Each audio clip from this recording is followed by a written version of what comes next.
Good morning students, welcome once again. I hope all of you will be good.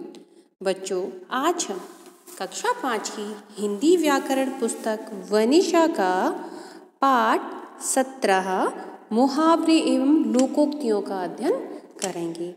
आपने सुना है ना कि हम जब कभी कोई बात बोलते हैं, कहते हैं ना, कोई उदाहरण देके बोलते हैं अचानक से बीच बीच में हम कि कोई काम जैसे हम कर रहे हैं उसको अच्छा बनाने के लिए, उसमें रोचकता लाने के लिए हम मुहावरों का प्रयोग करते हैं, ठीक है। और ऐसे ही लोकोक्तियाँ होती हैं कि आम बोलचाल की भाषा में कुछ उक्तियाँ कही जाती हैं, तो वो लोकोक्तियाँ होती हैं। अब इनका सटीक परिभाषा या इनका अर्थ क्या होगा, ये सारा कुछ हम इस अध्याय में पढ़ेंगे। मुहावरे एक प्रकार से वाक्यांश होते हैं। भाषा को रुचिकर एवं सुंदर बनाने के लिए तथा सामने खड़े व्यक्ति पर अपना प्रभाव डालने के लिए इनका प्रयोग किया जाता है।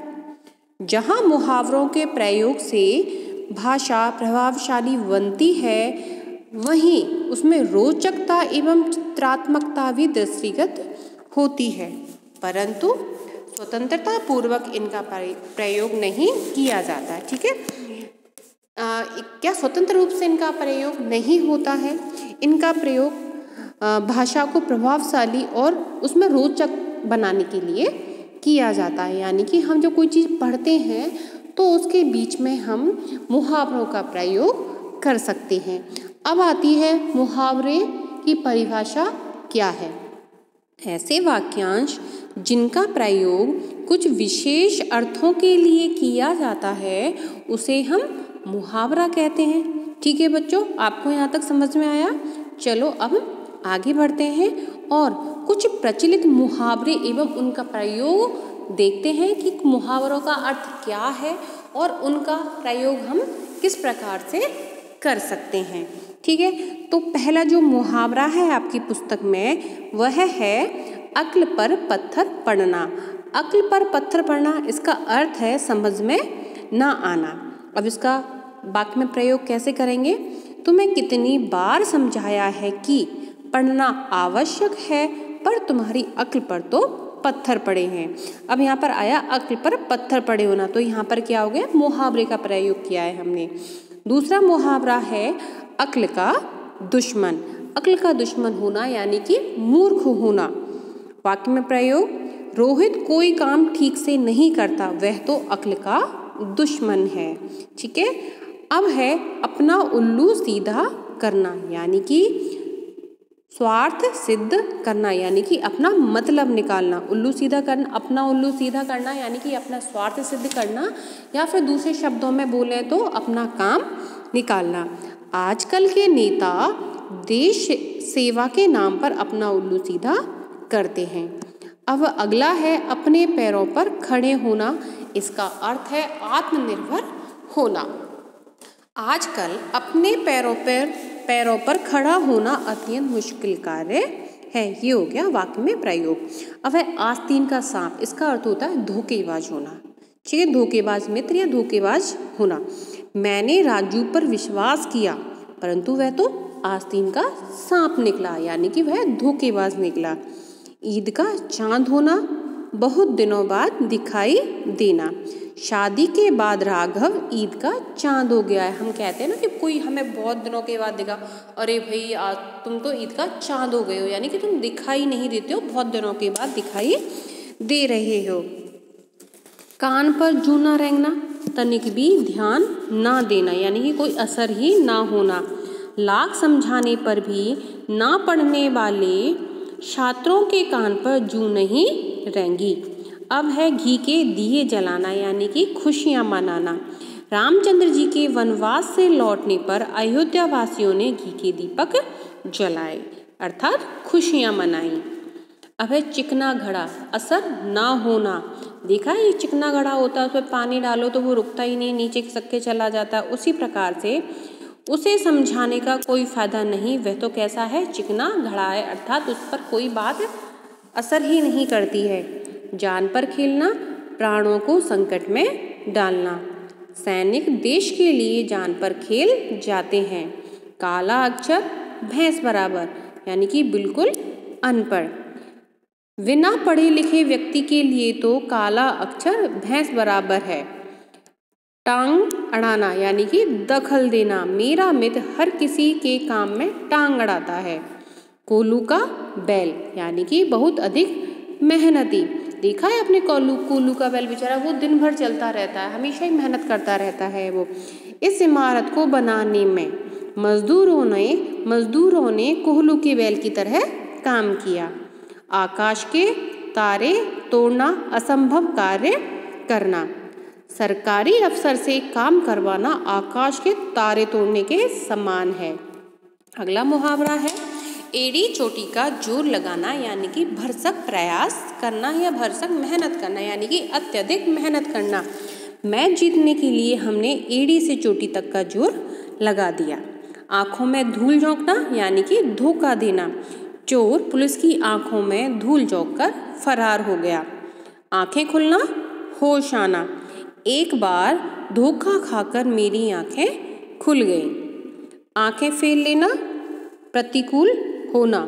मुसीबत आने पर अपने ही लोग सबसे पहले क्या करते हैं? आंखें फेर लेते हैं। कानों कान खबर ना होना, यानी कि बिल्कुल पता ना लगना। मोहन ने अपने बाहर जाने की जो बात थी उसकी किसी को कानों कान खबर नहीं होने दी। आग बबूला होना, बहुत अधिक क्रोध होना या क्रोध करना।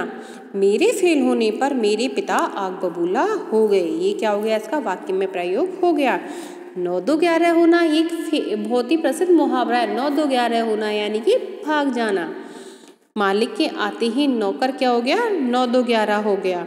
पहाड़ टूट जाना, भारी विपत्ति आना। किसान की फसल खराब हो गई, उस पर तो पहाड़ टूट पड़ा है। तो ये कुछ मुहावरे थे, उनका अर्थ और हमने यहाँ पर उनका वाक्य में प्रयोग पढ़ा। अब हम देखते हैं लोकोक्तियाँ क्या होती हैं। लोकोक्ति दो शब्दों से मिलकर बनी है, लोक प्लस उक्ति। लोक का अर्थ होता है समाज और उक्ति का अर्थ है कही गई प्रचलित बात। अतः इसका शाब्दिक अर्थ है जनता या समाज द्वारा कही गई प्रचलित बात। लोकोक्ति को कहावत भी कहते हैं। इसकी परिभाषा क्या है? स्वतंत्र रूप से प्रयुक्त होने वाली तथा लोगों द्वारा कही गई उक्ति लोकोक्ति कहलाती है। ठीक है, स्वतंत्र रूप से प्रयुक्त होने वाली तथा लोगों द्वारा कही गई उक्ति लोकोक्ति कहलाती है। अब हम आपकी पुस्तक में कुछ प्रमुख लोकोक्तियाँ दी गई हैं, उनका अध्ययन करेंगे। पहली लोकोक्ति है अंधों में काना राजा। इसका क्या अर्थ है? मूर्ख लोगों में थोड़ा बुद्धिमान। अब इसका अर्थ क्या हो, इसका वाक्य में प्रयोग कैसे करेंगे हम? इस शहर में एक ही आदमी निशानेबाज है, इसलिए सब उससे निशाना लगाना सीखते हैं। वह अंधों में काना राजा है। दूसरी लोकोक्ति है एक पंथ दो काज। एक साथ दो काम हो जाना। मैं परीक्षा देने दिल्ली गई और वहाँ कुछ ऐतिहासिक इमारतें भी देख आई। इसे कहते हैं एक पंथ दो काज होना। तीसरी लोकोक्ति है घर का भेदी लंका ढाए। रहस्य बताकर अपनों का नुकसान करना।